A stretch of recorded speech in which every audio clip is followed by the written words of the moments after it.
Mr. Erik Garcia, how you doing today, sir? I'm well, Mr. Joe Giangola. How are you? Eric, I'm doing all right. I want to ask you this before we really go anywhere, and I think you're a fitting man to ask this question too. Is there a combination of things that you see, like a combination of like decisions that you see people make that make you question their decision making ability? Generally, like a purchase, like of a combination of things that say, "Man, I really don't know what you guys were thinking here." Man, you go fast. You go deep really fast. Say that question one more time. A combination of things that makes me question people. I question Their people all the decision time. making ability, like a Oh purchase yeah. decision. Yeah. I mean, absolutely. I mean, I question my decisions sometimes, right? I think as humans, we're incredibly emotional beings, and so many of our decisions are emotion based, which it's not always a bad thing. There's a good reason why we can, make quick decisions sometimes, but bigger decisions sometimes we probably need to be a little bit more thoughtful and less emotional. So yeah, I do question people. I question myself. So for me, there's one I think that stands out above them all. I haven't seen one lately, but it's the luxury station wagon purchase. If you're going to go station wagon, I don't know why it needs to be a fancy vehicle. And if you're going to get a fancy vehicle, I don't know why it's a station wagon. Do they still have station wagons? I mean, like, yeah, like Mercedes used to make like a station wagon. Yeah, but used to. Do they still? I mean, like Like as of I really like wasn't 5 years ago, I conscious. think. I really Like wasn't five or conscious of people making station wagon purchases. I think that was like I'm not that old, man. I mean, it was definitely within like 5 years, maybe 10 at best.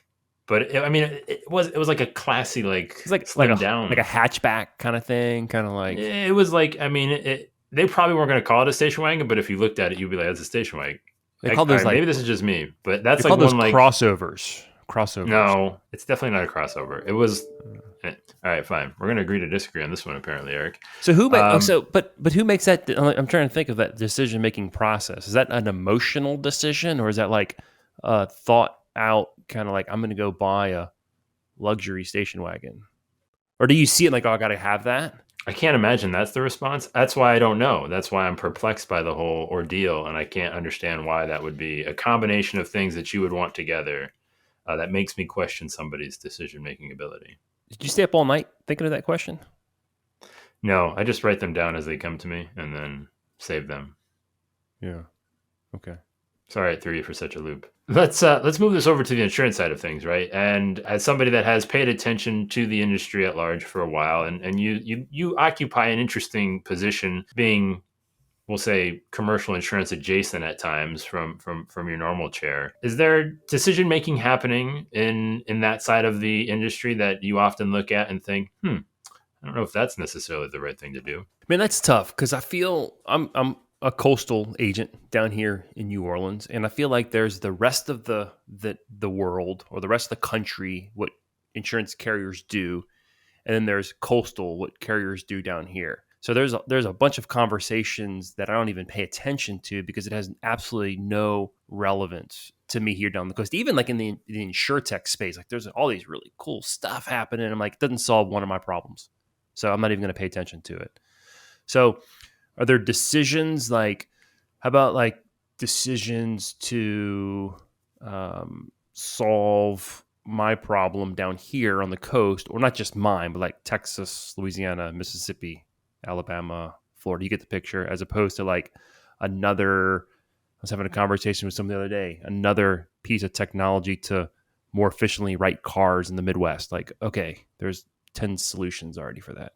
Like, solve my problem. Why are you not solving my problem? There's a lot of people on the coast with big problems and no one's solving it. So I question that decision sometimes. Are you feeling a little neglected with all the shiny things happening elsewhere in the country? Maybe sometimes I do think that the solutions sometimes that we have down here are quite limited. Whether it's our raiders, not all of our carriers are on the raiders. We don't have big national carriers down here where I'm at. So we have smaller regional carriers. Sometimes they're just in one state, or they're like in Florida and Louisiana. So they don't have the budget that some of the other big carriers have from a technology standpoint. So then, I guess the better question is, how do you overcome those challenges in some way? And I guess what do you think other agents that maybe have it, we'll say, easier, can learn from sort of that adversity that coastal agents have to deal with? and their way of life. Yeah, easier, harder. I don't know if I'd characterize it that way. It's just different. My problem is different than someone else's problem. So the way you to handle it, I think, is to really understand what your problem is first. Like, what am I trying to solve, and then work from there. I remember we were chatting before we hit record. The last time you and I podcasted, you were doing your call-in show, and you had called me. And I'm like, oh man, Joey's calling. He's going to record, and I was in a bad space. I was playing CSR. I was in the middle of playing CSR for my agency. This was like 4 years ago, and I was in the process of figuring out, okay, what are our problems, so we can build processes around these problems so that they're not problems anymore. Whatever the issue is, if it's carriers with limited technology or limited tech solutions to help me manage my business, and I got to find the best way to manually build those into some automatic process, or automatically manually process them, or manually automatically build that out, if that makes sense. I prefer manual automation, I think is the way to say it. Yeah. Okay. Manual automation. Well, so what have you learned in that manual automation process that you think, because I think there is a lot that, like you say, could be manually automated, as a strange of a term as it is, that we maybe don't take the opportunity to at least outline, define, and sort of put into place. What stood out to you as maybe having the biggest impact during that whole transformation process? I mean, I think a huge thing for me and our agency was really understanding how the different data from the different carriers comes into our agency, whether it's through download, which companies download accurately, which companies email us, which companies mail us. Yes, we still have companies that still mail us stuff from time to time.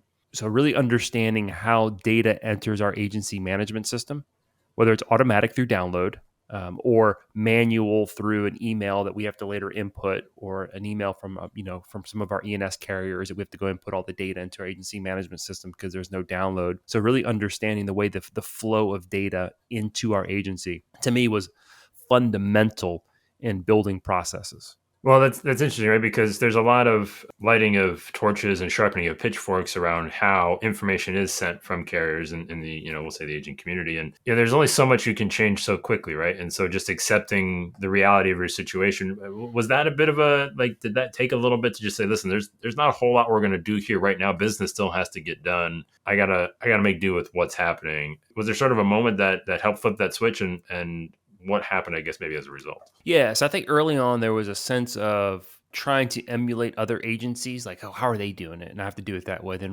quickly realizing, like, hold up, wait a minute. They're writing with like the top 3 national independent carriers, and like my carriers just don't have those capabilities. So I had to stop looking at how other friends of mine were running their business and say, okay, what's going to work for my agency? It might not be fancy, it might not be sexy, it might not be high tech, but what's going to work? And then finding, I guess, a common process across all of our carriers that was easy and consistent for us to be able to execute. So like when I have 10 or 15 carriers that I'm dealing with, we're literally dealing with 10 or 15 different processes, 10 or 15 different way data comes to our systems. Now, some of our carriers are working off the same platforms. So what we did was we kind of grouped which carriers are kind of similar. Let's group those in terms of their portals. So we kind of grouped those and figured out which ones are the majority of our business through. Let's kind of build processes around those first. And then what common processes could we implement across all of our carriers? So we try to, as much as possible, keep a similar experience for our staff and for our, the client experience across all of our carriers, for obvious reasons. Yeah, so basically getting down to the lowest common denominator. And was that practical enough? Because I think there might be some anxiety trying to at least, get to that in some basic fashion. I mean, it's a nightmare because you're trying to, you're trying to manage a lot of information. Like, nothing we do in this industry is really hard. The hard thing is you're managing so much of it at one time. So it's having systems that help you manage it, and then you're running into limitations with the systems that you have. Not to go into that into great detail, but you're running into limitations of the tech that you have, the systems that you have that are supposed to help you manage your agency. And that's not an easy. You can't like, oh, I'm just going to switch to another piece of technology. I mean, that's a big decision to make. So then you're trying to force things and figure things out. So it's, I mean, it's a challenge. I mean, it's a constant balancing act, and it's something that I've come to accept that it's a problem that I can't solve right now. It's a tension that we have to manage. Like there is constantly going to be this tension with managing these processes with our carriers, the way we interact with these carriers. I can't solve it. And when I realized that I couldn't solve it, it was probably less, crazy making. Well, so the other end of that, it's a little bit of, I guess, maybe a minority popular opinion is the idea of, well, if they're not going to operate or interact with your agency the way that you think that they should, that you maybe shouldn't necessarily use them as a carrier. And there's a certain reality to that I don't think connects in a lot of spaces. And I don't know how practical it is. I think there's a little give and take, but ultimately you still need to do what's best for your customers. And just because a carrier doesn't do something a certain way, they still have maybe the best rates, the best coverage, and those things might have to take precedence. Yeah, if you operate in a volatile market, then the idea of saying I'm not going to work with you, carrier, because your technology just doesn't meet our standards, then you're going to go hungry. That's just the reality of it. My top carrier this year might not be writing next year.